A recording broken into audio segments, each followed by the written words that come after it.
अपने लोगन सुन रहल छी एसके म्यूजिक गाँव के प्रस्तुति।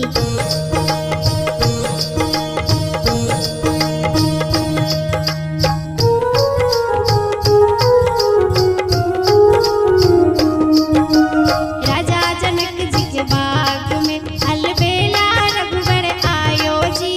राजा जनक जी के बाग में अलबेला रघुवर आयो जी। राजा जनक जी के बाग में अलबेला रघुवर आयो जी। राजा जनक जी के बाग में अलबेला रघुवर आयो जी। राजा जनक जी के बाग में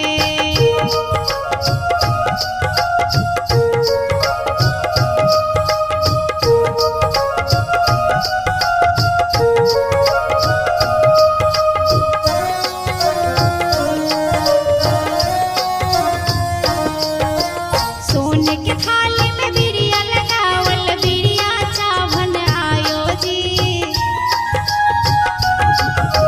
सोने के थाली में बिरिया लगावल बिरिया चावन आयो जी। राजा जनक जी के बाग में अलबेला रघुवर आयो जी।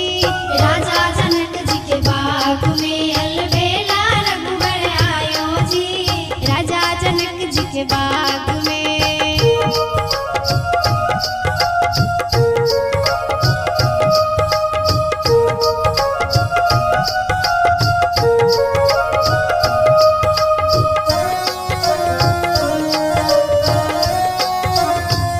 हाथ कमंडल रेशम डोरी गिरजा पूजन आयो जी। हाथ कमंडल रेशम डोरी गिरजा पूजन आयो जी। राजा जनक जी के बाग में अलबेला रघुवर आयो जी। राजा जनक जी के बाग में अलबेला रघुवर आयो जी। राजा जनक जी के बाग में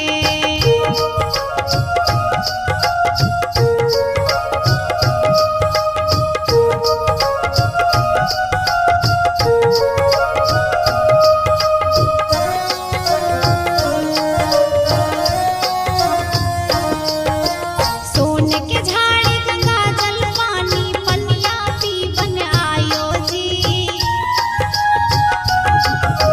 सोने के झाड़ी गंगा जल पानी पनिया पीवन आयो जी।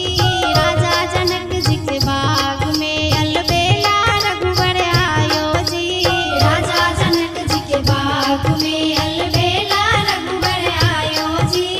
राजा जनक जी के बाग में